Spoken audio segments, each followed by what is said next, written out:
அவசியம். ஆனா இன்னைக்கு பெண்கள் உலக கல்வி அதிகமா கற்கக்கூடாது அப்படின்னு சொல்றாங்க. ஆனா பெண்களோட கனவே இன்னைக்கு அதிகமா படிச்சு நல்லா சம்பாதிக்கணும், ஒரு டாக்டராகவோ ஒரு கலெக்டராகவோ ஒரு இன்ஜினியராகவோ வரணும் தான் அவங்களோட ஆசை. ஆனா இஸ்லாம் உலக கல்வி பெண்கள் படிக்கிறத பத்தி எப்படி சொல்றாங்க என்பதை விளக்கணும். பெண்கள் மார்க்க கல்வி கற்கிற மாதிரி உலக கல்வியும் கற்கிறது அவசியம். ஆனால் அதிகமாக பெண்கள் படிக்க வேண்டாம் என்று இப்போ சில பேர் பிரச்சாரம் பண்ணுறாங்களே, அது சரியா? பெண்களும் கல்வி கற்றா தானே வேலைக்கு போகணுன்னு ஆசைப்படுறாங்க, அப்போ தானே அவங்களும் முன்னேற முடியும் என்கிற மாதிரி என்ன செய்கிறாங்க, ஒரு கேள்வியை பதிவு பண்ணுறாங்க. இது கொஞ்சம் டீப்பாக எல்லாரும் ஆழமாகவும் கவனமாகவும் அதை சரியான விதத்திலையும் புரிந்து கொண்டு இதை நீங்கள் கேட்க வேண்டிய ஒரு விஷயம். அதாவது படிப்பை பொறுத்த வரைக்கும் மார்க்க கல்வி நமக்கு எவ்வளோ அவசியமாக இருக்கிறதோ அதே மாதிரி உலக கல்வி அவசியம். இஸ்லாத்தில் உலக கல்வி வெறுக்கத்தக்கதே கிடையாது. குர்ஆனை எடுத்து பார்த்தீங்கன்னு சொன்னால் சிந்திச்சு பாருங்கள், ஆராய்ச்சி பண்ணி பாருங்கள், வானம் பூமி எப்படி படைக்கப்பட்டதுன்னு பாருங்கள், இரவு பகல் எப்படி மாறி மாறி வருதுன்னு பாருங்கள்.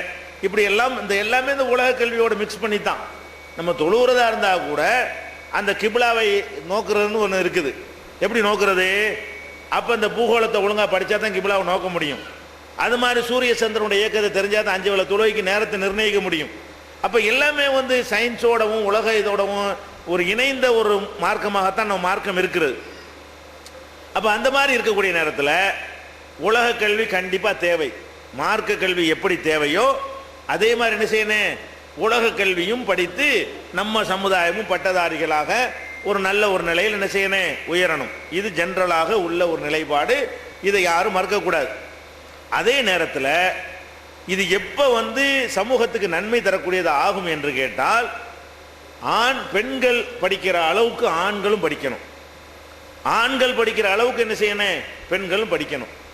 அப்படி இல்லாமல் பெண்கள் அதிகம் படிக்கக்கூடியவர்களாகவும் ஆண்கள் குறைய படிக்கக்கூடியவர்களாகவும் ஒரு சமூகம் இருக்குமையானால் அந்த சமூகத்தில் பெண்களுக்கு பயங்கரமான பின்விளைவுகள் ஏற்படும், பயங்கரமான கேடுகள் ஏற்பட்டு போயிடும். படிப்பு முக்கியம், அதில் மாற்று கருத்து இல்லை. படிப்பை விட எது முக்கியம்? வாழ்க்கை முக்கியம். படிப்பு முக்கியம்தான்.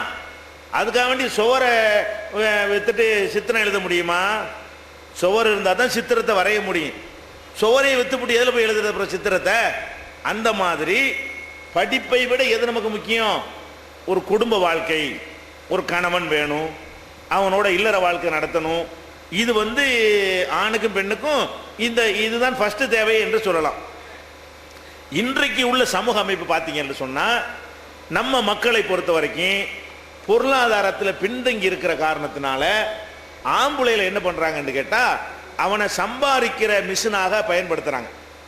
ஆம்பளையை பொறுத்த வரைக்கும் ஒரு 18 வயசு 15 வயசு வந்துருச்சுன்னு வைங்களேன், அப்போவே கடைக்கு அனுப்பி விட்டுறாங்க. ஒரு 18 வயசில் போய் சம்பாரிச்சிட்டு வாடான்றாங்க. 18 வயசில் வெளிநாட்டுக்கு ஓடுறான்னு அனுப்பி விட்டுறாங்க. இவன் படிக்க வேண்டிய வயசு, இவன் படித்து இவன் நல்லா ஒரு தகுதியான நிலைக்கு வர்றதுக்கு பதிலாக ஒரு ஆம்பளையை நம்ம எப்படி இந்த சமூகம் டீல் பண்ணுது? அவங்கள படிப்பு கொடுக்காம அவன் சம்பாரித்து போடட்டும், வருமானம் பத்தலை, தகப்பனார் சம்பாதிக்கிறது குடும்பத்தை ஓட்டுவதற்கு போதுமானதா இல்லை, 2 தங்கச்சியை கட்டி கொடுக்கணும், இன்னும் பல தேவைகள்லாம் இருக்குது, இது எல்லாம் பூர்த்தி செய்கிறதா இருந்தால் என்ன செய்யணும்? ஆம்பளை பிள்ளைகளை பெரிய அளவில் படிக்க வைக்க இயலாது. ஏன்னா படிக்க வைக்கிற 2 விஷயம் இருக்கிறது. படிக்க வச்சோம்னு சொன்னால் படிப்புக்கு செலவு ஒன்று தனியாக, ரெண்டாவது இவன் சம்பாதிக்கும் போது ஒரு வருமானம் அது அடிபட்டு போயிருதுல. ஒரு கடையில் போய் 2000 ரூபா 3000 ரூபா சம்பளம் வாங்கி அனுப்புனான்னு சொன்னால் அந்த குடும்பத்துக்கு என்ன செய்யும்? தேவைகள் ஓரளவுக்கு பூர்த்தி ஆகும். அதனால் இன்றைக்கு என்ன சமூகத்தில் நடக்குதுன்னு பார்த்தீங்கன்னு சொன்னால், ஒரு 8ஆம் கிளாஸ் படிச்சுட்டானா, ஒரு 10ஆம் கிளாஸ் படிச்சுட்டானா, அதிகபட்சமாக +2 படிச்சுட்டானா, அதோடு நிறுத்து. ஆம்பளையில் நிறுத்திடுறாங்க. +2க்கு அப்புறம் என்ன? ஒரு கடையில் போய் சம்பளத்துக்கு போயிரு, இல்லைன்னா ஏதாவது ஒரு போய் நடப்பாதை வியாபாரத்தை பண்ணு, இல்லைன்னா வெளிநாட்டுக்கு பாஸ்போர்ட் எடுத்துகிட்டு என்ன செய்ய, விசா எடுத்துகிட்டு வெளிநாட்டுக்கு போ, இப்படின்னு சொல்லி நம்ம மக்கள் ஆண்களுக்கு படிப்பு கொடுக்க மாட்டேங்கிறாங்க. அதே நேரத்தில் என்ன பண்ணுறாங்கன்னா, பொம்பளை பிள்ளை இருந்துச்சுன்னு வைங்க, பொம்பளை பிள்ளை என்ன செய்கிறாங்க? இதை கடைக்கு வேலைக்கு அனுப்ப முடியுமா? கடைக்கு அனுப்பி சம்பாரிச்சிட்டு வருமா? சேல்ஸ்மேன் அனுப்ப முடியுமா? வெளிநாட்டுக்கு விசா எடுத்து போய் சம்பாரிச்சிட்டு வாமான்னு அனுப்பிவிட முடியுமா?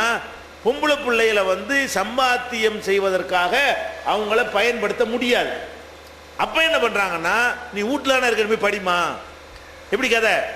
யார் படிக்கணும்? ஃபஸ்ட்டு ஆம்பளை ஃபஸ்ட்டு படிக்கணும். அதை வீட்டில் என்ன செய்கிறாங்கன்னா, நீ வீட்டில் சும்மா தானே இருக்கிற, நீ போய் படி, படிக்க வச்சு போடுறாங்க. இப்போ என்ன ஆகுது தெரியும்? இன்னும் சொல்ல போனால் அவன் சம்பாதிக்கிறான்ல, அவன் சம்பாத்தியத்தையும் பொம்பளை படிப்புக்கு செலவழிக்கிறாங்க. ஆம்பளை ஒரு பையனும் ஒரு பொண்ணு வீட்டில் இருந்தால் பையனையும் படிக்க வை, அப்புறம் பொண்ணை படிக்க வை, அது நியாயம். ஆம்பளை போய் நீ போய் சம்பாரிச்சிட்டு வாடா, உன் தங்கச்சியை படிக்க வைடான்னு சொல்லி இவன் என்ன செய்கிறான்? போய் சம்பாரிச்சிட்டு வந்து தங்கச்சியை படிக்க வச்சு போடுறான். இப்போ என்ன நிலைமையை நீங்கள் பார்க்குறீங்க? நம்ம சமூகத்தில் வந்து பட்டதாரிகள்னு எடுத்துக்கிட்டிங்கன்னா ஆண்கள் கம்மியாக இருக்கிறாங்க, பொம்பளைங்க ஜாஸ்தியாக இருக்கிறாங்க. ஆம்பளை கம்மியான பட்டதாரி இருக்கிறாங்க, பெண்கள் என்ன செய்கிறாங்க? இது போக வந்து பொதுவாக ஆம்பளை படிக்கவும் மாட்டேங்கிறான், அது ஒரு கணக்கு இருக்குது, அது ஒரு சின்ன சதவீதம். அப்போ இந்த மாதிரி இருக்கும் பொழுது என்ன ஆகுதுன்னு கேட்டால், ஒரு படித்த பொண்ணு இருக்குன்னு வைங்க, படித்த பொண்ணுக்கு நீங்கள் மாப்பிள்ளை தேடுறீங்க. படித்த பொண்ணுக்கு எப்படி மாப்பிள்ளை தேடுவீங்க? நடைபாதையில் வியாபாரம் பண்ணுறவனை தேடுவீங்களா? ஒரு எம்ஏ படித்தவங்க, எம்காம் படிச்சிருக்கு, ஒரு எம்பிபிஎஸ் டாக்டர் படிச்சிருக்கும் பொழுது அதுக்கு வந்து ஒரு கடையில் சம்பளத்துக்கு இருப்பானே அவனை போய் தேடுவீங்களா? இது ஒரு நாளைக்கு சம்பாதிக்கிற சம்பாத்தியத்தை ஒரு மாதத்துக்கு சம்பாதிப்பான், அவனை போய் எப்படி மாப்பிள்ளை ஆக்குறது? அப்போ நீங்கள் எப்படி தேடுவீங்க? பெண்ணு படித்த உடனே மாப்பிள்ளை எங்கே தேடுவீங்க? படித்த மாப்பிள்ளையா தேடுவீங்க. அதுவும் எப்படி தேடுவீங்க? பொண்ணை விட கூட படிச்சிருக்கணும்னு தேடுவீங்க, அல்ல சமமாவது படிச்சிருக்கணும், கீழே இருக்கக்கூடாது. படித்த மாப்பிள்ளை எப்படி இருக்கணுமா? அந்த பொண்ணை விட கூட படித்த மாப்பிள்ளையா இருக்கணும், அல்லது குறைஞ்சபட்சம் சமமாவது படிச்சிருக்கணும், சமமான தகுதியில் உள்ள படிப்பாக இருக்கணும். அப்படி தேடும்போது 100 படித்த பொம்பளை இருக்காங்கன்னு வைங்க. 100 படித்த பொம்பளை இருக்கிற ஒரு சமுதாயத்தில் 10 படித்த ஆண்கள் இருக்கிறாங்க. இதுதான் கணக்கு. முஸ்லீம் சமுதாயத்தில் 100 படித்த பொம்பளைங்க இருந்தார்களே, ஆனால் படித்த மாப்பிள்ளை எவ்வளோ பேர் தான்? 10 மாப்பிள்ளை தான் இருக்கிறான். அப்போ 100 பேர் 10 பேருக்கு போட்டி போட்டால் 9 பேருக்கு 10 பேருக்கு தான் கிடைக்கிது, 90 பேருக்கு மாப்பிள்ளை இல்லை. எந்த மாப்பிள்ளை இல்லை? படித்த மாப்பிள்ளை இல்லை. அப்போ என்ன செய்வாங்க? 20 வயசில் தேட ஆரம்பிப்பாங்களா? தேடுவாங்க மிஷினில் செய்யவா முடியும்? தேடுவாங்க 25 வயசு வரைக்கும் தேடிட்டு இருப்பாங்க, மாப்பிள்ளை கிடைக்காது. 25 வயசு வரைக்கும் கிடைக்காதா? அப்புறம் என்ன செய்வாங்க? கொஞ்சம் தளர்த்துவாங்க, இல்லை கொஞ்சம் படித்தாலும் பரவாயில்லை, 5 வருஷம் எல்லா முயற்சியும் பண்ணிவிட்டு மார்க்கெட்டில் மாப்பிள்ளை இல்லை அப்படின்னு என்ன செய்வாங்க? இல்லை பரவாயில்லை, ஒரு அளவுக்கு கொஞ்சம் கீழே அடுத்த டிகிரி இருந்தாலும் பரவாயில்லைன்னு தேடுவாங்க. அவன் என்ன செய்வான் தெரியுமா? அம்மாடி நமக்கு மேலே படித்த பொண்ணு வேணாம். இவன் ஆம்பளை மென்டாலிட்டி எப்படி இருக்குது? பொண்ணு வந்து நமக்கு மேலே படிச்சிருந்துச்சுன்னு சொன்னால் நம்மளை ஆதிக்கம் பண்ணும், நம்ம சொல்ல கேட்காது, அது சாதாரணமாக பேசினா கூட படித்த திமுறாம்பான். நிறைய வீட்டில் தெரியாதமா கல்யாணம் பண்ணிவிட்டு மாட்டிக்கிட்டு முழிக்கிறாங்க. அது நல்ல பொண்ணாக இருந்து அது அடக்கமாக இருந்தால் கூட ஏதாவது ஒரு நல்லது சொன்னிச்சுன்னு வைங்க, படிச்சிருக்கிறீல்ல அந்த திமிர் பேசுது அப்படிமா, இவனுக்கு ஈக்கோ வந்துடும். இயற்கையாகவே ஆம்பளைங்கிற அடிப்படையில் என்ன செய்யும்? இவனுக்கு ஈக்கோ வந்துடுமா? அவள் என்ன சொன்னாலும் இவனுக்கு தப்பாக தெரியும். அதனால நிறைய மாமியார்மார்களும் மாமனார்மார்களும் மாப்பிள்ளைமார்களும் படித்த பொண்ணு வேணான்றாங்க படிக்காத மாப்பிள்ளைக்கு. நீங்கள் 25 வயசில் வந்து நீங்கள் படிக்காத மாப்பிள்ளை இருந்தாலும் பரவாயில்லைன்னு வருவீங்கள, அவன் தெளிவாக இருக்கிறான், எனக்கு படித்தது வேணாம்னு. வேணாம்பாவா, நம்ம கீழே இதாக இருந்தால் பாருங்க, நமக்கு மேலே உள்ளதை கல்யாணம் பண்ணிட்டு நான் என்ன பண்ணுறது? அப்போ என்ன, படித்த மாப்பிள்ளை கிடைக்க மாட்டேங்குதுன்னு அந்த வாழ்க்கை பாடத்தை 5 வருஷத்துக்கு பிறகு கற்றுக்கொண்டு படிக்காத மாப்பிள்ளைனாலும் பரவாயில்லைன்னு வந்தால் படிக்காத மாப்பிள்ளை படித்த பொண்ணு வேணாங்கிறான். படிக்காத மாப்பிள்ளை என்ன செய்யறான்? எனக்கு படித்த பொண்ணு வேணான்றான். இப்போ என்னவாகுது? இந்த எனக்கு தெரிந்து நான் அனுபவத்தை வச்சு சொல்கிறேன். நம்ம ஜமாத்தில் வந்து நான் தலைமை பொறுப்பில் இருக்கக்கூடிய நேரத்தில் இந்த மணமகளுடைய கடிதங்கள்லாம் நிறைய வரும். வந்துச்சுன்னு சொன்னால் பெண்கள்கிட்டேருந்து வர்றதெல்லாம் பார்த்தீங்கன்னா எல்லாம் படித்ததாகவே இருக்கும். படிக்காத பெண்கள் மாப்பிள்ளை கேட்டு வர ரொம்ப குறைவாக இருக்கிறது. படித்து நல்ல டிகிரி படிச்சிருப்பாங்களே அவங்க தான் என்ன செய்வாங்க? எங்களுக்கு மாப்பிள்ளை வேணும், இந்த தகுதியில் வேணும்னு கேட்பாங்க. அது வந்து மூட்டையாக இருக்கும். ஆம்பளை வந்து 5-10 தான் இருக்கும். இந்த மாதிரி அளவில் வித்தியாசங்கள் இருக்கிற காண்றோம். இப்போ ஒரு தாய் பெற்றோர்களுடைய மனசில் என்ன யோசிக்கணும்? ஒரு பொண்ணை வச்சுக்கிட்டு அது காலம் ரொம்ப கெட்டு போயிருக்கிறது. நம்ம வந்து நம்ம தாத்தா காலம் பாட்டி காலம்னா அது ஒரு கணக்குன்னு எடுத்துக்கிடலாம். இப்போ இருக்கிற காலம் என்ன? அந்த காலத்தில் இந்த ஆபாசம் இது மாதிரி சினிமா கோமாளி கூத்து இருந்தாலும் தியேட்டரில் போய் தான் பார்த்தாங்க. வழங்குதா? நிறைய பேர் வைக்கப்பட்டு பார்க்க கூட மாட்டாங்க. இப்போ என்ன, வீட்டில் உட்காந்துக்கிட்டு உமாவும் மகளும் உட்காந்து பார்க்குது, அண்ணனும் தங்கச்சியும் உட்காந்துக்கிட்டு பார்க்குது. எதை பார்க்குது?